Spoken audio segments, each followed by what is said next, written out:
Friends, welcome back to another video. ഇത് നമ്മൾ വറുത്തരച്ചിട്ടുള്ള ഞണ്ട് കറിയാണ് ഉണ്ടാക്കാൻ പോകുന്നത്. അടിപൊളി ടേസ്റ്റാണ് കേട്ടോ. ഇതിൻ്റെ ഗ്രേവി മാത്രം മതി നമുക്കൊരു ഒരുപാട് ചോറ് കഴിക്കാൻ വേണ്ടി പറ്റും. അത്രയും ടേസ്റ്റാണ് ഇതിൻ്റെ ഒരു ഗ്രേവിക്ക്. സ്പെഷ്യൽ ടേസ്റ്റാണ് വറുത്തരച്ചിട്ടുണ്ടാക്കിയാൽ. അതിന് നമ്മളിതുപോലെ ഞണ്ട് ഇതുപോലെ നന്നായി കഴുകി വൃത്തിയാക്കി എടുക്കുക എന്നുള്ളതാണ് ആദ്യം തന്നെ വേണ്ടത്. ഞാളിപ്പോൾ ഇവിടുത്തെ സൂപ്പർ മാർക്കറ്റിനായതുകൊണ്ട് കട്ട് ചെയ്തൊക്കെ അവർ തരും. നമ്മളിവിടെ വന്ന് ജസ്റ്റ് ഒന്ന് ക്ലീൻ ചെയ്ത് കൊടുക്കുക എന്നുള്ളത്. പക്ഷെ നന്നായിട്ട് ഉപ്പും മഞ്ഞൾപ്പൊടിയൊക്കെ ചേർത്തിട്ട് തന്നെ പലതവണ കഴുകിയെടുക്കണം കേട്ടോ. അപ്പോൾ കഴുകി ഞാൻ മഞ്ഞൾപ്പൊടി ഉപ്പൊക്കെ മിക്സ് ചെയ്ത് വെച്ചിട്ടുണ്ട്. വേണ്ടുന്ന ഐറ്റംസൊക്കെ കട്ട് ചെയ്ത് വെക്കുക. സവാള, തക്കാളി, പച്ചമുളക്, അതുപോലെ കറിവേപ്പില, ഇത്രയും ഐറ്റംസാണ് നമുക്ക് വേണ്ടത്. കറി ഉണ്ടാക്കിയെടുക്കാനും വളരെ എളുപ്പമാണ്. നമുക്ക് ആദ്യം തന്നെ ഒരു മൺചട്ടിയിൽ ഉണ്ടാക്കുമ്പോൾ സ്പെഷ്യൽ ടേസ്റ്റാണ്. മൺചട്ടി അടുപ്പത്ത് വയ്ക്കുക. എന്നിട്ട് അതിലേക്ക് ആവശ്യത്തിനുള്ള എണ്ണ ഒഴിച്ച് ചൂടായി വരുമ്പോഴത്തേക്ക് നമുക്ക് ഇഞ്ചി വെളുത്തുള്ളി പേസ്റ്റ് ഇട്ട് കൊടുക്കുക. അതിൻ്റെ കൂടെ തന്നെ സവാള ഇട്ട് കൊടുത്ത് നമുക്ക് നന്നായിട്ടൊന്ന് വഴറ്റിയെടുക്കാം. അധികം വഴണ്ട് പോകേണ്ട കാര്യമൊന്നുമില്ല. പച്ചമുളകും ഒക്കെ ചേർത്ത് കൊടുത്ത് ഒന്ന് ജസ്റ്റ് ഒന്ന് വഴറ്റിയെടുക്കാമെന്ന് മാത്രമേ ഉള്ളൂ.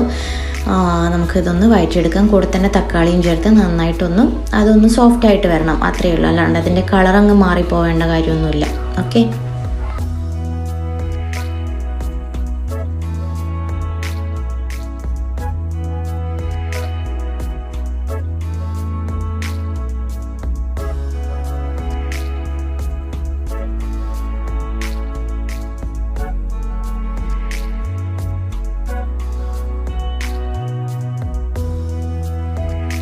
നമ്മുടെ തക്കാളി സവാളി ഒന്ന് സോഫ്റ്റായിട്ട് വരെ നമുക്കൊരു 2-3 മിനിറ്റ് ഇതൊന്ന് മൂടി വയ്ക്കാം. മൂടി വെച്ചിട്ട് തുറക്കുമ്പോഴത്തേക്ക് ഇത് നമുക്ക് കുറച്ച് ഇതൊന്ന് സോഫ്റ്റായി വന്നിട്ടുണ്ട്. ഇത്രയും മതി. നമുക്ക് നന്നായി വെന്ത് ഉടയൊന്നും വേണ്ട. കാരണം ഞണ്ട് വേവിക്കുമ്പോൾ ഇതും കൂടി അതിൻ്റെ കൂട്ടത്തിൽ അങ്ങ് വെന്തിട്ട് ഓക്കെ ആയിക്കോളും. ഇനി നമുക്കിതിലേക്ക് മഞ്ഞൾപ്പൊടി ഉപ്പും മിക്സ് ചെയ്തിട്ടുള്ള ഞണ്ട് കൂടി ഇതിലേക്ക് ഇട്ട് കൊടുക്കാം. നന്നായിട്ട് എല്ലാം കൂടി ഒന്ന് മിക്സ് ചെയ്യുക.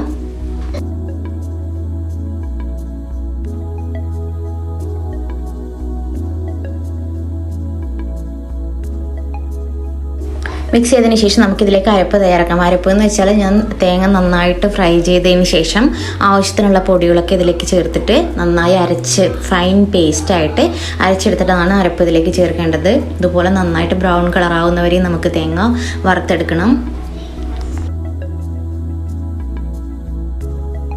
തേങ്ങ ആവശ്യത്തിനുള്ള ബ്രൗൺ കളർ ആയിട്ടുണ്ട്. ഇനി നമുക്കിതിലേക്ക് 2 സ്പൂൺ മല്ലിപ്പൊടി, എരിവിന് ആവശ്യമായിട്ടുള്ള മുളക് പൊടി, പിന്നെ കുറച്ച് കുരുമുളക് പൊടി, ഇത്രയും ഐറ്റംസാണ് ചേർക്കേണ്ടത്.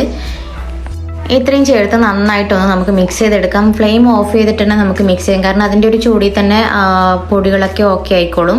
അപ്പോൾ നമ്മൾ ഫ്ലെയിം ഓൺ ആക്കിയിട്ട് തന്നെയാണെങ്കിൽ ചിലപ്പോൾ ഇത് കരിഞ്ഞു പോകാൻ സാധ്യതയുണ്ട്. പൊടികളൊക്കെ പെട്ടെന്ന് കരിഞ്ഞു പോകും. അത് ഒഴിവാക്കാൻ വേണ്ടി ഫ്ലെയിം ഓഫ് ചെയ്തതിന് ശേഷം നമുക്ക് ഇതൊന്ന് നന്നായി മിക്സ് ചെയ്തെടുക്കാം. ഞാൻ കുറച്ച് ചെറിയ ജീരകവും കൂടി ചേർത്തിട്ടുണ്ട്.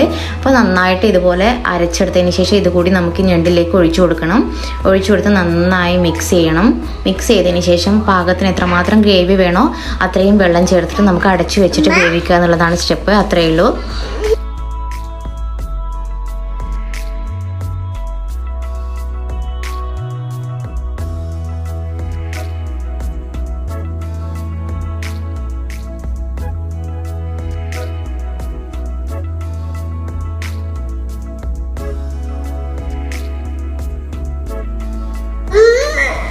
നമ്മുടെ കറി ഏകദേശം റെഡി ആയിട്ടുണ്ട്. 10-15 മിനിറ്റ് കഴിഞ്ഞിട്ടുണ്ട് കേട്ടോ. ഞണ്ടൊക്കെ നന്നായിട്ട് വെന്ത് വന്നിട്ടുണ്ട്. ഇനി നമുക്ക് ഗ്രേവി ഇതിലും കുറച്ച് മതി എന്നുണ്ടെങ്കിൽ എനിക്ക് ഇവിടെ നന്നായി ഗ്രേവി വേണം. അപ്പോൾ അതുകൊണ്ടാണ് ഞാൻ ഈ ഒരു പാകത്തിൽ വാങ്ങുന്നില്ല. അല്ലെങ്കിൽ നമുക്കിത് കുറച്ചുകൂടി കുറുക്കിയെടുത്താൽ നല്ല അതിലും ടേസ്റ്റാണ്. അപ്പോൾ നമുക്കിതിലേക്ക് കുറച്ച് കറിവേപ്പില ഇട്ട് കൊടുക്കാം. കുറച്ചുകൂടി കുരുമുളക് പൊടി ചേർത്ത് കൊടുക്കുന്നുണ്ട്. അതും കൊടുത്ത് അതിന് ശേഷം നമുക്ക് ഇതിലേക്കൊരു പൊടിക്കൈ ചേർക്കാനുണ്ട് ലാസ്റ്റ്. ഇപ്പോൾ നമുക്ക് ഉപ്പും കാര്യങ്ങളൊക്കെ ഓക്കെ ആണോ എന്നുള്ളതൊന്ന് നോക്കുക. എന്നിട്ട് നമുക്കിതിലേക്ക് ലാസ്റ്റായിട്ട് ചേർക്കേണ്ടതെന്ന് വെച്ചാൽ ചെറിയ ഉള്ളി, ഒരു 3-4 ചെറിയ ഉള്ളി ചെറുതായിട്ട് കട്ട് ചെയ്തതിന് ശേഷം വെളിച്ചെണ്ണയിൽ നന്നായിട്ട് ഇതുപോലെ പൊരിച്ചിട്ട് നമുക്കിതിലേക്ക് ചേർത്ത് കൊടുക്കണം. ഒരു സ്പെഷ്യൽ ടേസ്റ്റാണ് കേട്ടോ. കറിക്ക് വല്ലാത്തൊരു ടേസ്റ്റാണ്. ചോറിന് ഇതിനും ബെസ്റ്റ് കറി ഉണ്ടോയെന്ന് എനിക്കറിയില്ല. സോ എല്ലാവരും ഇതുപോലെ ട്രൈ ചെയ്ത് നോക്കിയിട്ട് ഫീഡ്ബാക്ക് അറിയിക്കാൻ മറക്കരുത്. Thank you so much for watching. Bye bye.